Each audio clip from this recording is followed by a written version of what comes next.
आप इस कहानी को अल्लाह ताला के संदर्भ में देखना चाहते हैं, जहां हर अध्याय को एक धार्मिक दृष्टिकोण और विस्तार के साथ समझाया जाए।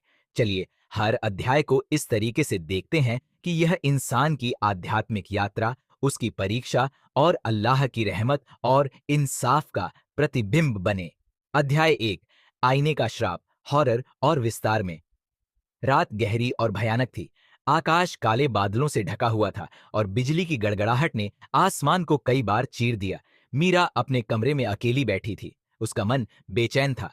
दादी के लाख मना करने के बावजूद उसकी निगाह बार बार उस पुराने रहस्यमयी आईने की ओर चली जाती। ये आईना सदियों पुराना था। उसका चांदी का फ्रेम धुंधला पड़ चुका था और उस पर अजीब सी आकृतियां खुदी हुई थीं, जो किसी रहस्य की कहानी बयां करती थीं।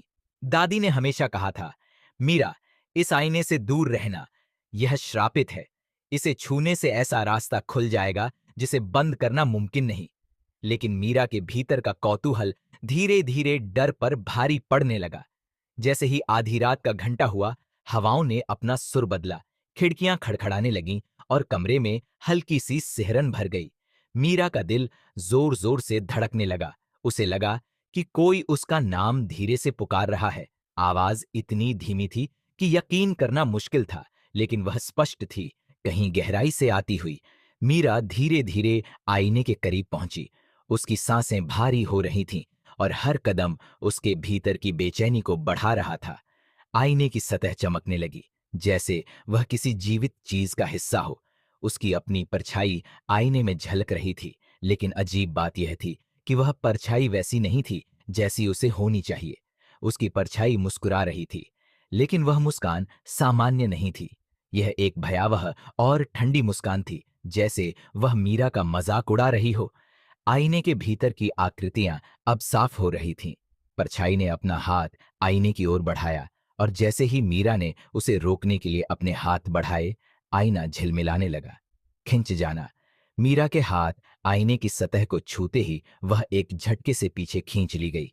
उसे लगा जैसे उसका पूरा शरीर किसी अदृश्य ताकत ने जकड़ लिया हो। कमरे का माहौल अचानक ठंडा हो गया। आईने के भीतर से निकलती अंधेरी परछाइयों ने उसे अपनी ओर खींच लिया। वह चीखना चाहती थी, लेकिन उसकी आवाज कहीं खो गई। आईने की दूसरी ओर का नजारा भयावह था। यह कोई सामान्य दुनिया नहीं थी। हर तरफ अंधेरा, टूटी हुई जमीन और एक अजीब सी सड़ी गली गंध हवा में तैर रही थी। उसे ऐसा लगा जैसे वह किसी दूसरी दुनिया में पहुंच गई हो। आसमान काला और लाल रंग की लपटों से भरा हुआ था और चारों तरफ से फुसफुसाहटें सुनाई दे रही थीं। तुमने इसे छुआ, मीरा, अब तुम हमारी हो। यह आवाज एक साथ कई दिशाओं से आ रही थी। अल्लाह की हिदायत और मीरा की गलती। मीरा को अचानक दादी की बातें याद आने लगीं। शैतान हमेशा तुम्हारे ख्वाहिशों के जरिए तुम्हें भटकाएगा, लेकिन अब बहुत देर हो चुकी थी। मीरा ने जो दरवाजा खोला था, उसे बंद करना आसान नहीं था। वह समझ गई कि उसकी जिज्ञासा ने उसे एक ऐसे जाल में फंसा दिया है जिससे बचने के लिए उसे अपनी पूरी हिम्मत और अल्लाह की रहमत पर भरोसा करना होगा। तेज और डरावनी होती जा रही थीं। हम तुम्हें नहीं छोड़ेंगे। यह दुनिया अब तुम्हारी कब्र बनेगी। अध्याय का अंत मीरा की चीख से होता है, जो उस अंधेरे में खो जाती है। उसकी यात्रा अब शुरू हो चुकी है, एक ऐसी जगह पर जहां डर और श्राप का वजूद हर चीज पर भारी पड़ता है। मीरा ने अपनी आंखें खोलीं तो उसने खुद को एक ऐसी दुनिया में पाया जो हर पहलू से टूटी फूटी और खौफनाक थी। चारों ओर एक अजीब सी धुंध फैली हुई थी, जिसमें सड़ांध की गंध घुली हुई थी। हवा में चीखों की गूंज और अनजानी फुसफुसाहटें थीं। यह दुनिया असलियत से अलग और ज्यादा भयानक थी। आसमान रक्त लाल था और उसमें कोई सूरज या तारे नहीं थे, बस एक घुटन भरी लालिमा।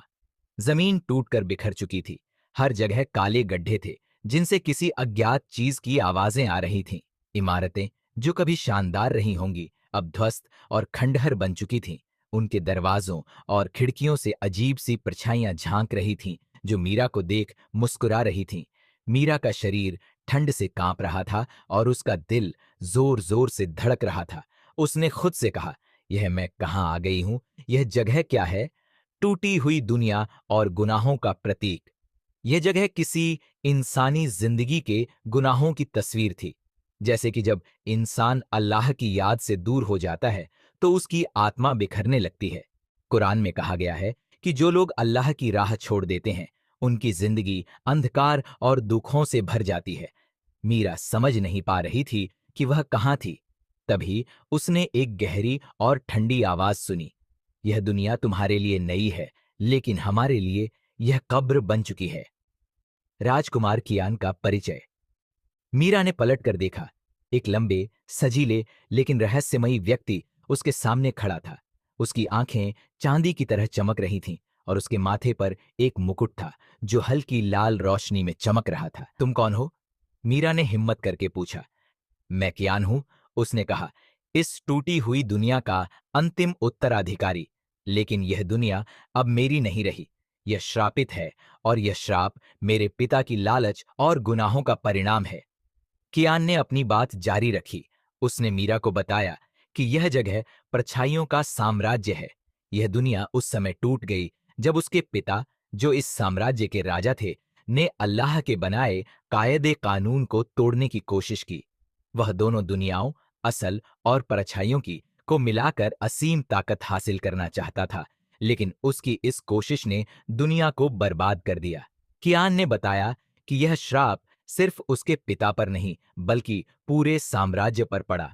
यहाँ के लोग अब परछाइयों में बदल चुके हैं और यह परछाइयां वही हैं जो गुनाहों के अंधेरे से बनी हैं। जो भी इस श्रापित जगह में आता है उसे भयानक परीक्षाओं का सामना करना पड़ता है। मीरा, तुम्हारा यहाँ आना सिर्फ एक दुर्घटना नहीं है, तुम इस श्राप को खत्म करने की चाबी हो, लेकिन यह आसान नहीं होगा। तुम्हें 4 कठिन परीक्षाओं से गुजरना होगा। हर परीक्षा तुम्हारी ताकत, हिम्मत और सच्चाई को आजमाएगी। अगर तुम हार गईं तो तुम भी इस जगह का हिस्सा बन जाओगी।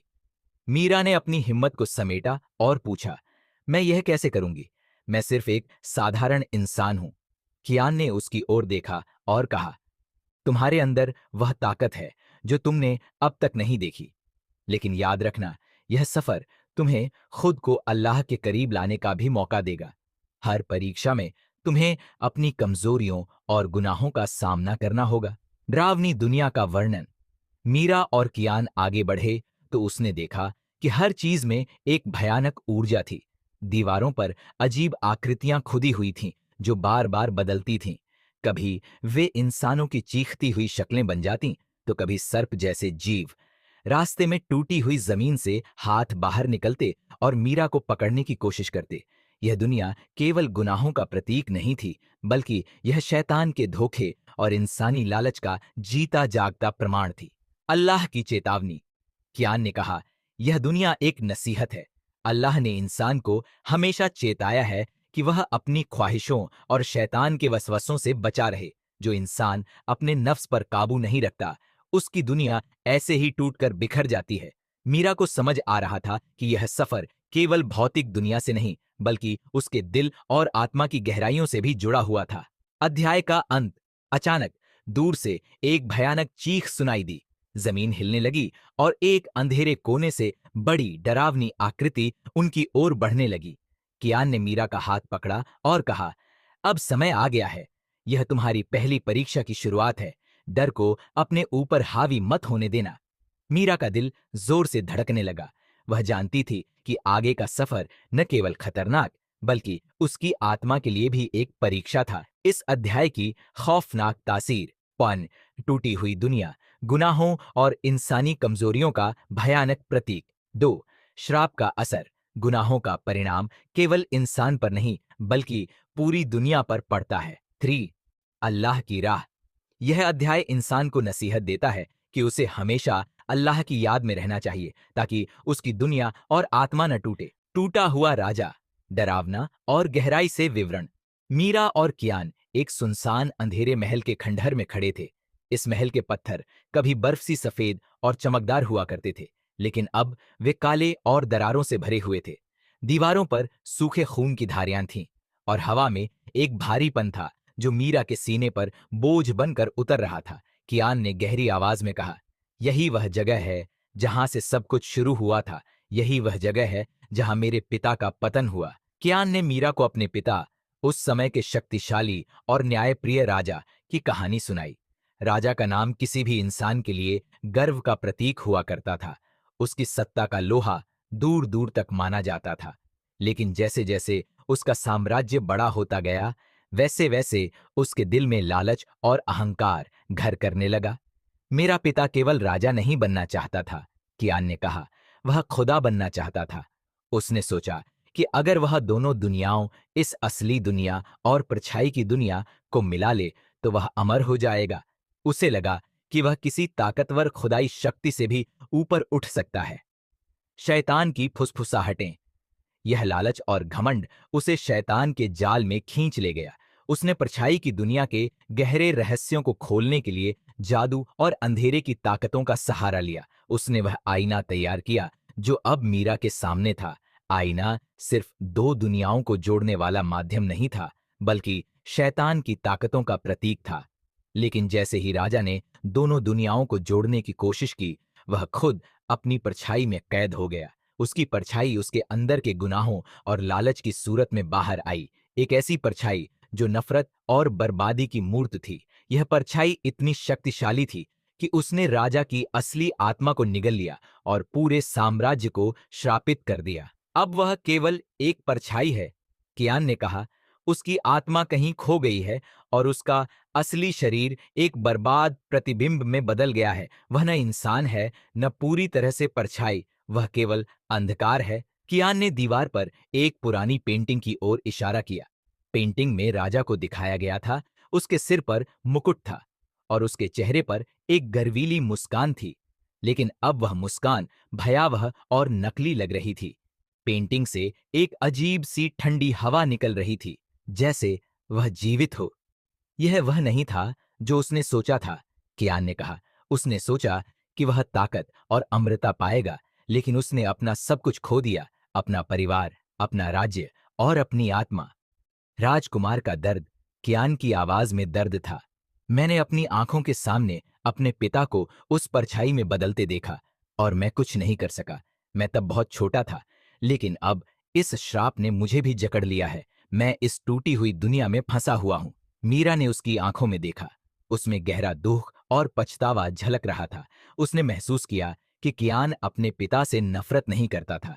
वह अपने पिता को बचाना चाहता था, लेकिन उसके पास कोई रास्ता नहीं था। कियान मीरा को महल के गहरे हिस्से में ले गया। वहां एक विशाल कक्ष था जिसमें एक टूटा हुआ सिंहासन खड़ा था। उस सिंहासन के ऊपर हवा में एक काले धुएं का आकार घूम रहा था। यह धुआं एक बार राजा की परछाई हुआ करता था।